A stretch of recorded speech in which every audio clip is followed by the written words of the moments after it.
Charlie. Welcome to Millstone Research. In the last video I said that I'd next be answering the question, what is the Watchtower Bible and Tract Society, really? But then I realized that the question, who are Jehovah's Witnesses really, is every bit as important as anything having to do with the Watchtower Corporation. Actually, it's much more important, because while the Watchtower is just one of many corporations claiming to do God's will and demanding authority over human lives on that basis, Jehovah's Witnesses are, first and foremost, our grandparents, parents, children, siblings, cousins, friends, classmates, coworkers, and neighbors. So who are Jehovah's Witnesses really? Jehovah's Witnesses are people who behave as though they believe that the Watchtower Bible and Tract Society of Pennsylvania, a 501c3 nonprofit corporation based in Walk Hill, New York, USA, that it alone provides the best advice about everything: morality, criminal justice, archaeology, biology, medical treatment, politics, education, career, family relationships, sex, life, reality, Christianity, God, and the future of humanity. Everything. Jehovah's Witnesses are people who behave as though they believe that Jesus Christ invisibly established his kingdom in 1914 and invisibly selected the Watchtower Bible and Tract Society in 1919 to represent his and his Father's controlling interests in the lives of anyone willing to dedicate themselves to obeying and distributing its frequently terrible advice. You may have noticed that I twice used the phrase, behave as though they believe. That is because a person being one of Jehovah's Witnesses tells you nothing about what they actually believe, as evidenced by the sizable and quickly growing population of members joining XJW communities these days, as well as the fact that I was an active, meeting-attending, door-knocking Jehovah's Witness for the first 25 years of my life, and spent the last 10 of those years as both a PMO and rather committed atheist. I did this mainly because it did not occur to me for a decade that I could just leave. Conformance of appearance and behavior is a prerequisite for being one of Jehovah's Witnesses, but belief is not. There's a very real possibility that one of the Jehovah's Witnesses who knocks on your door or sends you a handwritten form letter is actually quite aware that they do not believe the doctrine and lifestyle that they are being compelled to sell you. I managed to be a PMO for a decade without much inner conflict because in my mind, I wasn't lying. I was systematically and painfully ignoring my needs, wants, thoughts, and feelings. In other words, I was just continuing to do what I had always done as a child to ensure my safety, belonging, and conditional love. I donned a mask and performed a role. This was a life of omission, of sneaking around, and of not even registering that it was not safe to be honest with myself or anyone else. Speaking up in the past had never gone well, and leaving was literally unthinkable. The consequences were too grave to consciously entertain. That is mind control, people. That is trauma.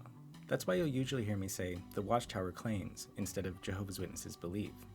Jehovah's Witnesses must behave as though they believe whatever the Watchtower says they do, and that's no kind of belief at all. Rather, it's a conviction, an imposed sentence imposed by the sentences found in Watchtower publications. Here are the approved answers to the approved questions. Read them and repeat them at home, and then read them and repeat them again at the Kingdom Hall. These are now your beliefs. To demonstrate an automatically imposed belief, you might ask one of Jehovah's Witnesses what the 7 trumpets described in the book of Revelation symbolize.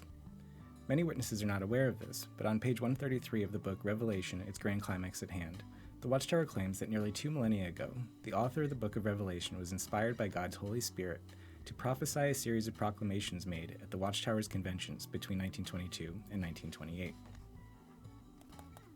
That is probably not the conclusion that anyone would reach about the 7 trumpets on their own, particularly if they've done any research into the historical context of the book of Revelation.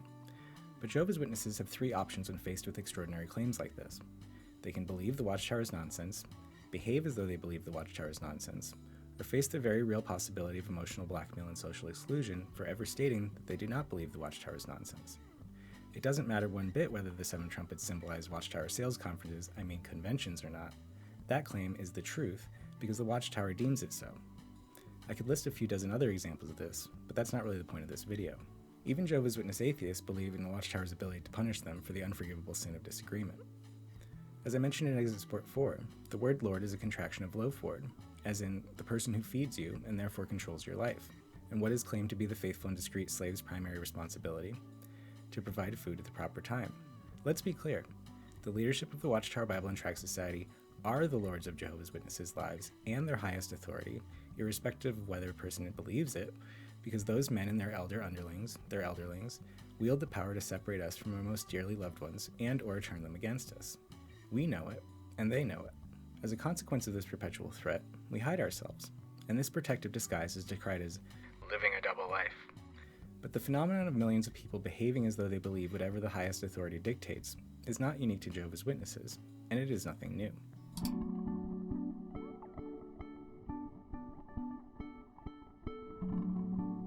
As the Polish writer, poet, and academic Czesław Miłosz observes in The Captive Mind, his Nobel Prize-winning collection of essays about living under authoritarian regimes. Officially, contradictions do not exist in the minds of the citizens in the people's democracies. Nobody dares to reveal them publicly. And yet the question of how to deal with them is posed in real life. More than others, the members of the intellectual elite are aware of this problem. They solve it by becoming actors. It is hard to define the type of relationship that prevails between people in the East otherwise than as acting, with the exception that one does not perform on a theater stage, but in the street, office, factory, meeting hall, or even the room one lives in. Such acting is a highly developed craft that places a premium upon mental alertness.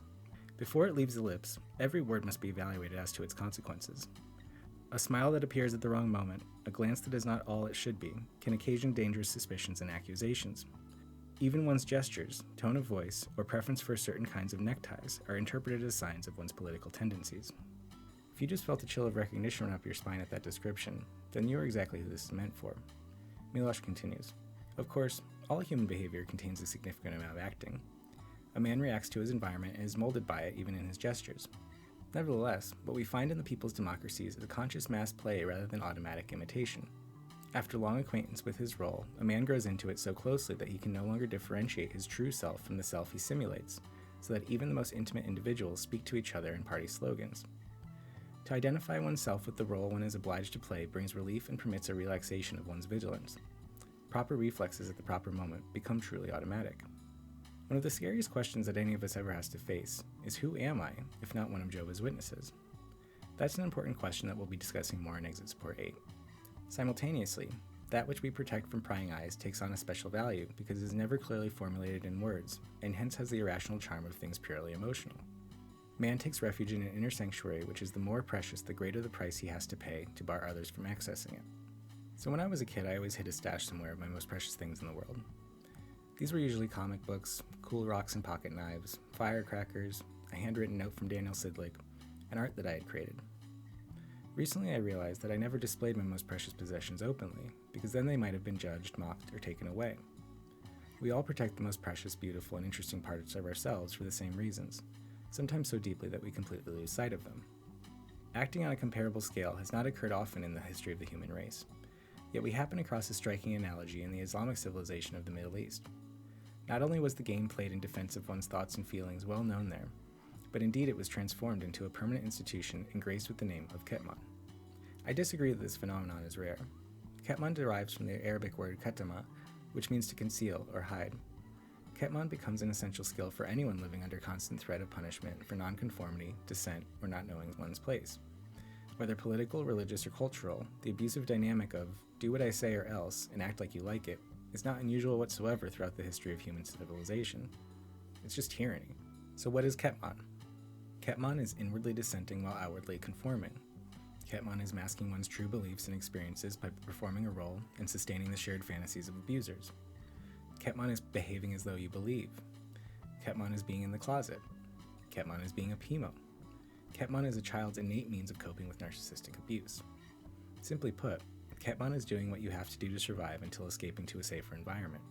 As Miłosz notes, to some, Ketman was useful in the preparatory period, but when they felt themselves sufficiently strong, they proclaimed their heresy openly. He then goes on to elaborate about varieties of Ketman for 20 more pages. I'm only going to share a few more excerpts. Ketman, in its narrowest and severest form, is widely practiced in the people's democracies. As in Islam, the feeling of superiority over those who are unworthy of attaining truth constitutes one of the chief joys of people whose lives do not in general abound in pleasures. Deviations, the tracing of which creates so many troubles for the rulers, are not an illusion. They are cases of accidental unmaskings of Ketman, and those who are most helpful in detecting deviations are those who themselves practice a similar form of Ketman.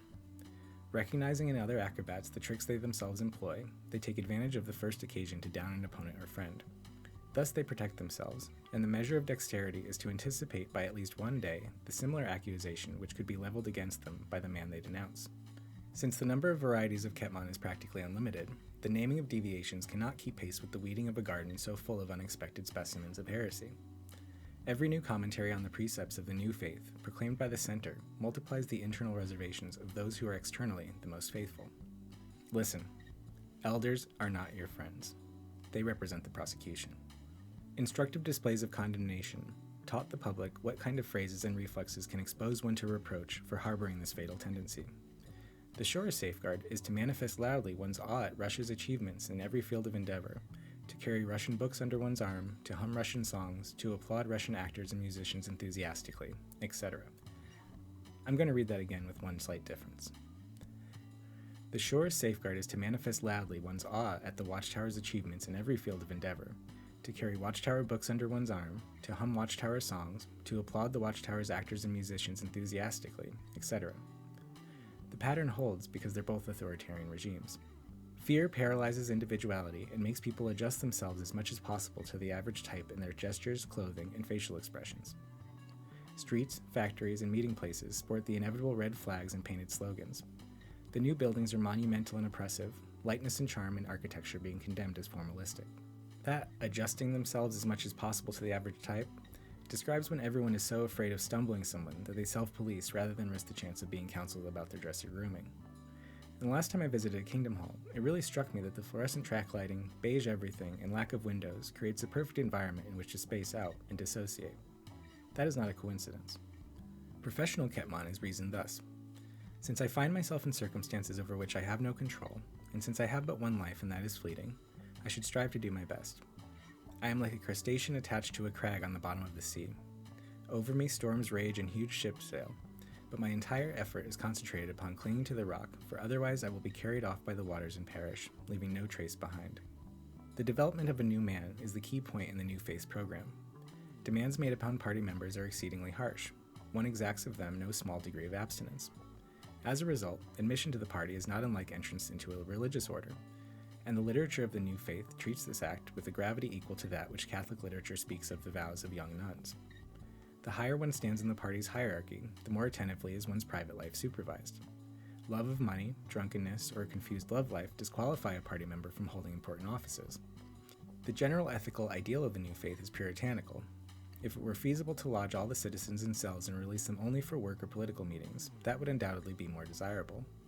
But alas, one must make concessions to human nature. Procreation is possible only as a result of sexual relations between men and women, and one must take this inconvenience into account. I just want to point out that Joseph Rutherford's book Children, released at the St. Louis, Missouri Convention in August 1941, contains a central message that faithful young Jehovah's Witnesses should forego getting married or having children and instead live with their parents and pioneer for the remainder of this system of things. 1941 was 81 years ago. Informing was and is known in many civilizations, but the New Faith declares it a cardinal virtue of the good citizen, though the name itself is carefully avoided. It is the basis of each man's fear of his fellow men. Work in an office or factory is hard not only because of the amount of labor required, but even more because of the need to be on guard against omnipresent and vigilant eyes and ears. After work, one goes to a political meeting or special lectures, thus lengthening a day that is without a moment of relaxation or spontaneity. The people one talks with may seem relaxed and careless, sympathetic and indignant, but if they appear so, it is only to arouse corresponding attitudes and to extract confidence which they can report to their superiors. Gossip, snitching, and paranoia are all symptoms of low-trust environments, whether in a family, community, workplace, or nation. Also, criminal organizations. In effect, this cult of the community produces something which poisons the community itself. The mentality of the party's sages is, indeed, rather strange. That's quite an understatement. They make concessions to physiological human weaknesses, but they refuse to admit that man has other foibles as well, that he feels fine when he can relax, and unhappy when he is afraid, that lying is bad for him because it creates internal tension. Conflicts between friendship and the interests of the revolution are matters they weigh at length in their conscience, and they are pitiless only when completely convinced that in shielding a friend or in refraining from denouncing him, they are injuring the cause that is most precious to them. A revolutionary should be without scruples. It is better to cut down human trees blindly than to wonder which among them are really rotten. And there in just a few sentences you have the psychology of shunning as well as cruel and arbitrary judicial committee decisions. The inhabitants of Western countries little realize that millions of their fellow men, who seem superficially more or less similar to them, live in a world as fantastic as that of the men from Mars. Unless one has lived there, one cannot know how many titanic battles are being fought, how the heroes of Ketman are falling, what this warfare is being waged over. Obviously, people caught in this daily struggle are rather contemptuous of their compatriot political emigres. Have you ever gotten an envious feeling from Jehovah's Witness friends or family like, well, why do you get to leave if I can't? The answer, usually, is that they can. It reminds me of a line from The Truman Show. If his was more than just a vague ambition, if he was absolutely determined to discover the truth. There's no way we could prevent him. That's a fact. Milosh concludes his essay with this. In short, Ketman means self-realization against something. He who practices Ketman suffers because of the obstacles he meets. But if these obstacles were suddenly to be removed, he would find himself in a void which might perhaps prove much more painful. Who knows whether it is not in man's lack of an internal core that the mysterious success of the new faith and its charm for the intellectual lie. By subjecting man to pressure, the new faith creates this core, or in any case the feeling that it exists. Fear of freedom is nothing more than fear of the void. Today man believes there is nothing in him, so he accepts anything, even if he knows it to be bad, in order to find himself at one with others, in order not to be alone. As long as he believes this, there is little one can reproach in his behavior. Perhaps it is better for him to breed a full-grown Ketman, to submit to pressure and thus feel that he is, than to take a chance on the wisdom of past ages which maintains that man is a creature of God. But suppose one should try to live without Ketman, to challenge fate, to say, if I lose, I shall not pity myself. Suppose one can live without side pressure. Suppose one can create one's own inner tension. Then it is not true that there is nothing in man. To take that risk would be an act of faith. All Jehovah's Witnesses practice Ketman to some degree, because everyone has views and opinions that sharing, even privately, may result in a visit from the elders. And many former Jehovah's Witnesses practice Ketman, often without being aware that's what they're doing, because after years and decades it becomes automatic to omit, pretend, and ignore our needs whenever expressing them might lead to conflict or rejection. So someone being one of Jehovah's Witnesses tells you next to nothing about what that person actually believes, and someone being one of Jehovah's Witnesses tells you next to nothing about how that person actually behaves behind closed doors. The same is true for former Jehovah's Witnesses, Mormons, Catholics, and people of every imaginable professional, ethnic, religious, or political affiliation. Someone believing in God tells you nothing about their intelligence. Someone being an atheist tells you nothing about their morals. Every single thing that happens in the world is also happening in Jehovah's Witness families. Addiction, domestic violence, adultery, sexual exploitation, intimidation, shunning, and suicide. All of it. Protectively hiding ourselves wouldn't be necessary otherwise. So here's the big secret about Jehovah's Witnesses. Besides having to behave as though they believe everything the Watchtower proclaims, Jehovah's Witnesses are exactly the same as anyone else you might meet. Now, I'm not saying that every culture or community is the same. That's obviously not the case. What I'm saying is that our Jehovah's Witness families, friends, and neighbors are people who share the same humanity, needs, challenges, and inherent value as anyone else. The idea that becoming one of Jehovah's Witnesses magically transforms people or erases decades of pre-existing trauma is a lie perpetuated by the Watchtower in service of its narcissistic shared fantasy.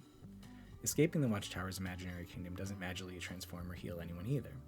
It's an important step, and it's worth it, but it's also just the first step to wherever it is you're heading. Believing otherwise is a consequence of constant conditioning. Like if my mom's mom had remained a Catholic, my mom would have been raised Catholic and almost certainly would have married a neglectful or abusive Catholic man. I would have been raised Catholic, and I would no longer be a Catholic for essentially all the same reasons that I'm no longer one of Jehovah's Witnesses. Same deal if my grandparents had become Jedi. So 92 years ago, in 1930, there were 0 people claiming to be Jehovah's Witnesses on our planet. In 1931, there were perhaps 10,000 newly minted Jehovah's Witnesses, including a couple thousand in Britain. 24 years later, in 1955, there were 570,000 Jehovah's Witnesses, including 28,000 in Britain.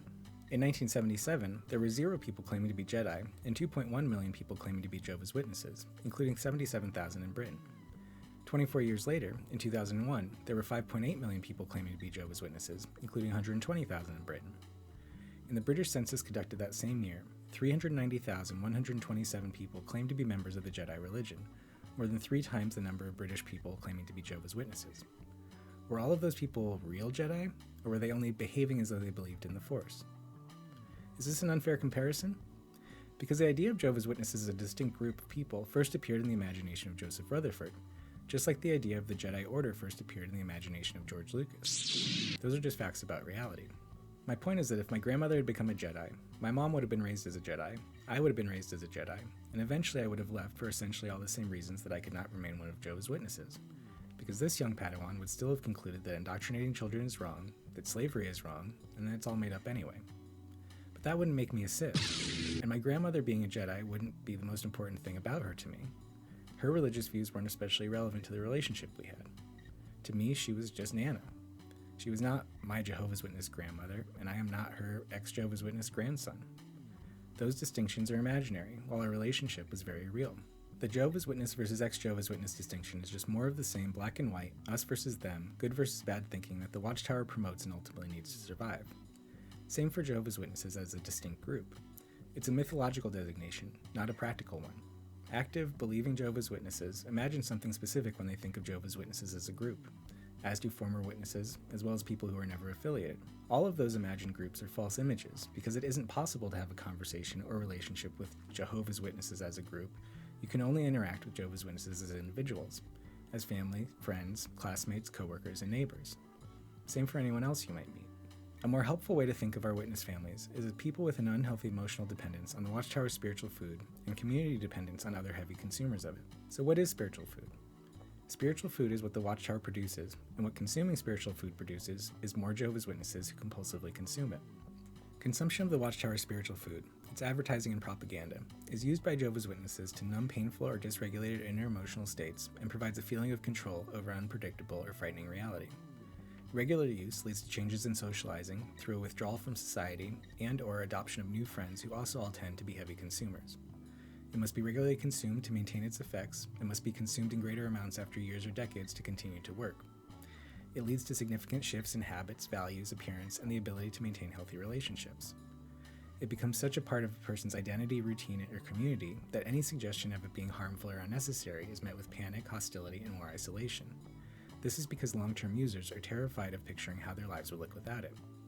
Finally, sudden withdrawal may cause feelings of anxiety or panic, depression, irritability, obsessive-compulsive behaviors, apathy, pessimism, and insomnia. Those are actually all symptoms of addiction, to drugs, alcohol, or ideology. When looking at things this way, waking up parallels the moment that an addict finally recognizes that the numbing approach isn't sustainable.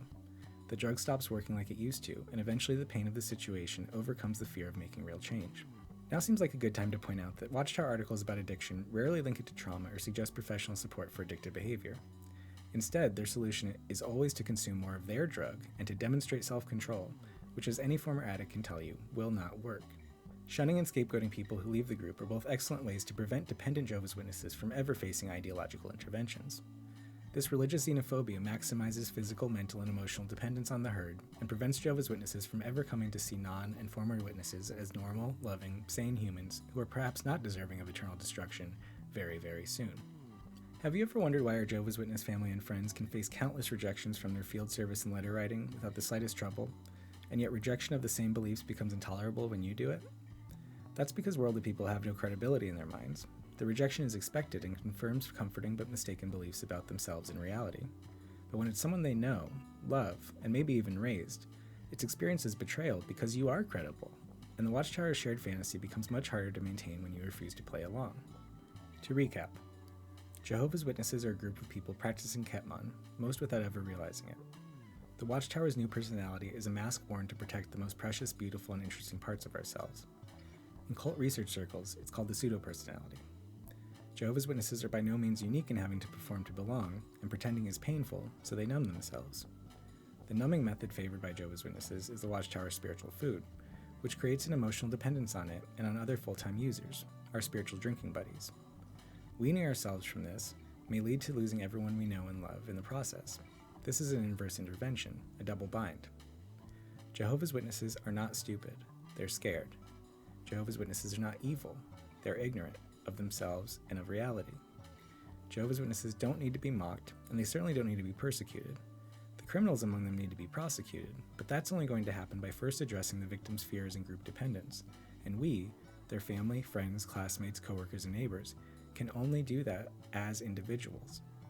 And the Watchtower cannot fully prevent it from happening. So let's do that.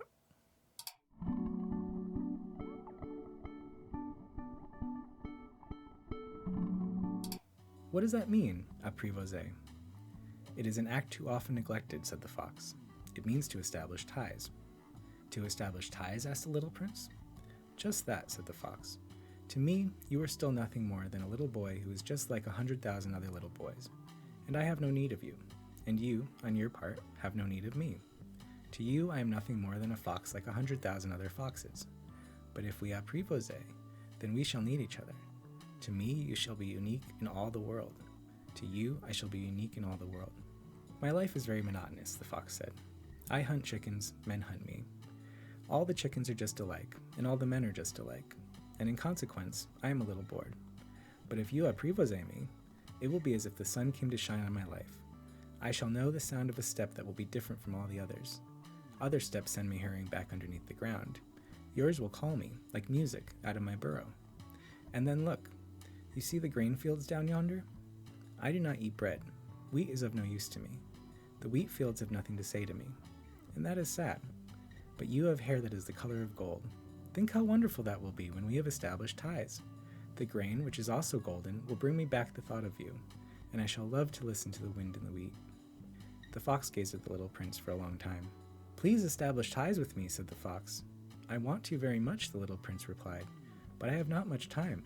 I have friends to discover, and a great many things to understand. One only understands the things that one apprivoisés, said the fox. Men have no more time to understand anything. They buy things already made at the shops. But there is no shop anywhere where one can buy friendship, and so men have no friends anymore. If you want a friend, establish ties with me. What must I do to establish ties with you? Asked the little prince. You must be very patient, replied the fox. First you will sit down a little distance from me, like that, in the grass. I shall look at you out of the corner of my eye, and you will say nothing. Words are the source of misunderstandings. But you will sit a little closer to me, every day. So the little prince established ties with the fox, and when the hour of his departure drew near, "Ah," said the fox, "I shall cry." "It is your own fault," said the little prince. "I never wished you any sort of harm, but you wanted me to establish ties with you." "Yes, that is so," said the fox. "But now you are going to cry," said the little prince. "Yes, that is so," said the fox. "Then it has done you no good at all." "It has done me good," said the fox, "because of the color of the wheat fields." "Goodbye," he said. "Goodbye," said the fox. "And now here is my secret, a very simple secret. It is only with the heart that one can see rightly. What is essential is invisible to the eye." "What is essential is invisible to the eye," the little prince repeated, so that he would be sure to remember. That was from chapter 21 of Antoine de Saint-Exupéry's 1943 classic book, The Little Prince, though I made a few changes. You see, in most English versions of the book, apprivoisé is translated tamed, and I'm going to let my friend and artist Gwenn Seemel explain why that's a problem. You see the word in the encounter between the fox and the prince. And the fox tells the prince, "I can't play with you, I am not apprivoisé." So in English, it is, "I am not tamed." And that translation is horrible, and even, I would say, offensive. Apprivoisé means to cause an animal or a person to be less fearful, more social. And tamed implies an animal, usually a human being, dominating another animal, sometimes another human being. So there's this whole subjugation aspect to tamed that nowhere does it appear in apprivoisé.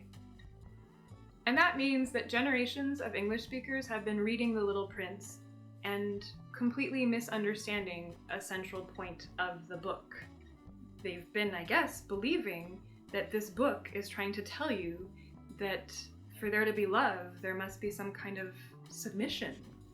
Thanks, Gwen.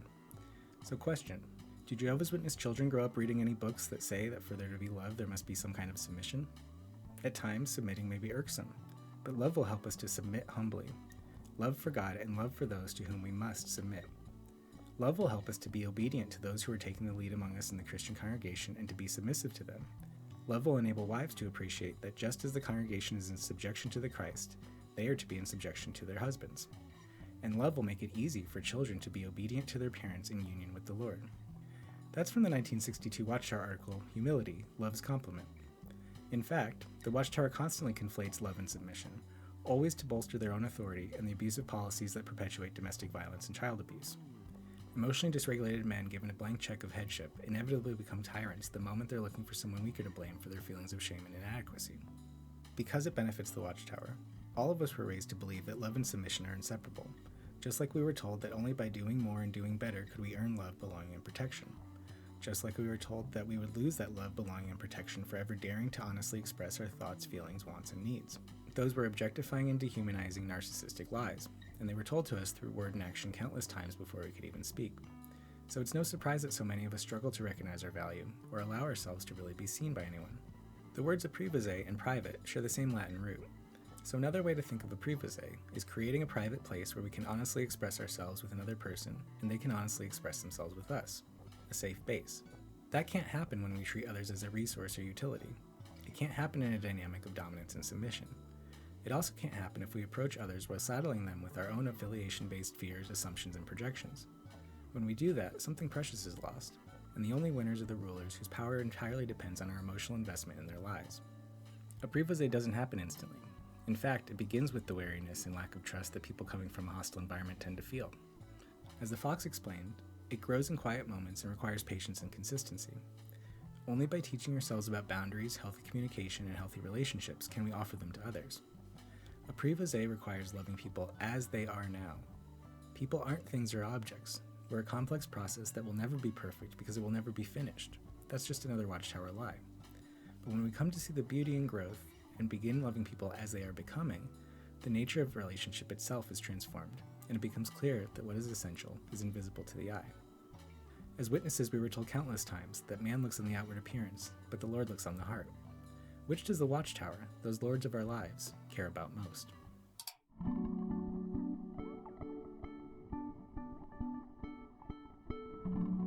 See what you make of these statements. As human beings, our job in life is to help people realize how rare and valuable each one of us really is, that each of us has something that no one else has, or ever will have, something inside that is unique to all time. It's our job to encourage each other to discover that uniqueness and to provide ways of developing its expression. When we love a person, we accept him or her exactly as is. The lovely with the unlovely, the strong along with the fearful, the true mixed in with the facade. Of course, the only way we can do it is by accepting ourselves that way. Children can't be expected to leave the unhappy and angry parts of themselves at the door before coming in. We all need to feel that we can bring the whole of ourselves to the people who care about us. Uniqueness in children's feelings about it can't take on full meaning in children's lives unless they also come to understand how much we are all alike. Finding out that we are one of a kind could be a lonely and frightening thing without the reassurance of knowing that we belong to humankind, that all humans laugh and cry about many of the same things, that all have similar hopes and fears, that all have many of the same needs, and that all those needs are best met by other human beings who can love us for both our similarities and our differences. Children need adults who are convinced of the value of childhood. They need adults who will protect them from the ever-ready molders of their world. They need adults who can help them to develop their own healthy controls, who can encourage them to explore their own unique endowments, who can know the limits of their ego strengths and not allow programmers of any sort to infringe on those limits. Children need adults, in every walk of life, who care as much for the children as they care for themselves. Those are all quotes by Fred Rogers, better known to generations of Americans as Mr. Rogers, from the show Mr. Rogers' Neighborhood. And although these quotes are about child development, they apply equally well to adults. For many child abuse survivors, these statements sound purely theoretical. Throughout this series, I've talked a lot about intergenerational trauma and adverse childhood experiences. Do you know what single factor makes the biggest difference in the life of a traumatized and neglected child? Having at least one person who is consistently there, who takes them seriously, and who loves and accepts them just as they are. In other words, having one person in their life where they experience Apprivoisé instead of Ketman. From age 7 to 13, that was my art teacher, Mrs. Cody, a woman who introduced me to the revolutionary idea that curiosity is a good thing and that I could do, learn, and become whatever I wanted to do, learn, or become. Obviously, I never heard that message at the Kingdom Hall. I'm forever grateful for Mrs. Cody's kindness and support. I was not the only kid whose life she positively influenced, and that's because she knew, not believed, knew, that every child in her classroom held something unique to all time. She encouraged the discovery of that uniqueness while providing ways of developing its expression. She was a safe, consistent base for me, and that's what I needed most. Let's take a moment, say 20 seconds, to think about one person who has truly helped us along the way.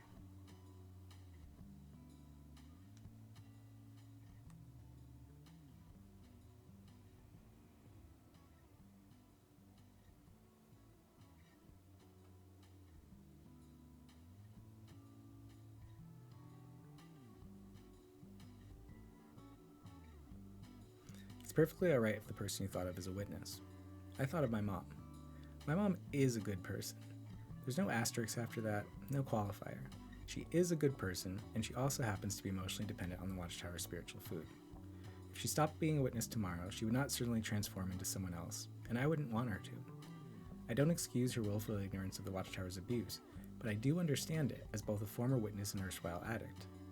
She got hooked when she was 12 years old, and was told that the only way she could ever be a good person or a good parent, the only way that I would survive Armageddon very, very soon, was to get me hooked for life as well. I forgive her for that, and when she's ready to leave, I'll be there for her. I've been there myself. We all have. One of the most stunning things I've ever heard someone say came from a lifelong, active, believing Jehovah's Witness with several grown children, some of whom are witnesses and some of whom are not. They confided in me that they would never shun their children because although it didn't offend their Jehovah's Witness conscience, it offended their human conscience. I'm going to say that again. Shunning didn't offend their Jehovah's Witness conscience, it offended their human conscience. I didn't have the word for it at the time, but that is a perfect example of Ketman. It also gives me hope for many of our witness friends and families, and here's why. Some significant portion of Jehovah's Witnesses secretly have doubts and questions already. Their human conscience is beginning to shout louder than their witness conscience. Some may even have woken up and simply can't see a way out that doesn't terrify them more than staying in. I suspect that there is much more communication happening between witness and non-witness family and friends than anyone will admit. In fact, the Watchtower constantly encourages contact in the form of guilt trip texts and calls to return to Jehovah. This is not merely an annoyance, it's also an excellent opportunity. The Watchtower cannot offer honest and open expression or healthy relationships because, well, they're narcissists, and that will never occur to them. So treating our Jehovah's Witness family, friends, classmates, and neighbors with more dignity, patience, and care than the Watchtower does is an extremely low bar. This is not a call to action. We're not going to save or rescue anyone. As with any addiction, the person has to be ready for it, and any sudden attempt to take away their pacifier will result in a tantrum. What I have in mind is much simpler and humane than that. Once you create a safe base for yourself, become a safe base for somebody else. Because waking up doesn't only happen in response to really awful experiences. Frequently, it's an unexpected kindness by someone that creates such a clear contrast between our indoctrination and our actual experiences that it cannot be ignored. When I receive one of those Return to Jehovah outreach texts, I ignore the jw.org link altogether and just ask how they're doing. I offer the individual my intention instead of the mask they're wearing. I don't try to convince them of anything, and I won't typically discuss Watchtower doctrine because that's one of my boundaries. But I'm honest, I'm safe, and I'm consistent in my behavior. With that foundation of Apprivoisé in place, who do you think they're going to call when they finally wake up? The elders or me? Of course, you may have former friends and family members with whom it will never be safe to have a relationship. Your life is your life, so you'll have to make that call for yourself. But one of the really nice things about setting healthy boundaries is that once you do, the toxic people in your life will self-select their way right out of it. The word neighbor means to be or grow near to another. As adults, we each get to decide who is allowed to be or grow near us. Speaking as someone who continued my life of omission long after I stopped being a Jedi, witness, the quality of the relationships in my life now simply cannot be compared to the ones I had while practicing Ketman. Real connection cannot happen without honesty, and healthy boundaries protect us better than masks ever will. Loving others as they actually are means not trying to fix anyone or be fixed by them. That's junkie talk. We don't need to be fixed because we're not broken, we're bonsai trees. We were kept in a tiny pot, starved of nourishment, and pruned within an inch of our lives. Growth only happens when nothing is preventing it. But something that you may not realize about bonsai trees is that they're genetically identical to their unmanipulated siblings. This 100-year-old juniper tree, if replanted in good soil and given enough sun and water, will grow into a tree like this one with little trace of its first century of life. An oppressive or neglectful childhood need not define it, or us. This juniper tree growing in Northern California is between 3,000 and 4,000 years old. Imagine all the fires and floods that it's been through during that time. Is it any less beautiful for having experienced them? Are you? As human beings, our job in life is to help people realize how rare and valuable each of us really is, that each of us has something that no one else has, or ever will have, something inside that is unique to all time. It's our job to encourage each other to discover that uniqueness and to provide ways of developing its expression. If that statement isn't true, then the psychopaths and narcissists are right. There are superfluous people and deserving scapegoats, and who cares if power, corruption, and lies destroys countless lives as long as it's the right people being destroyed? Narcissistic abuse means objectification and dehumanization. It is an essential component of sexism, racism, and religious intolerance. On that note, who does the Watchtower consider the right people to be destroyed? What percentage of humanity does the Watchtower consider superfluous? The entire point of the parable of the Good Samaritan is that when somebody needs help, you just help them, without consideration of the person's ethnic or religious affiliation, which back then was usually the same thing. The point of the parable of the Good Samaritan is don't wait on Jehovah, and don't listen to anyone who tells you that some people deserve to be mistreated and exploited, or that the world will be a paradise once they, the others, the scapegoats, are gone. Those are lies, and they offend my human conscience. How about yours? In the next video, I'll be answering the question, what is the Watchtower Bible and Tract Society, really? For real this time. Thanks for watching, and remember, What is essential in life is invisible to the eye.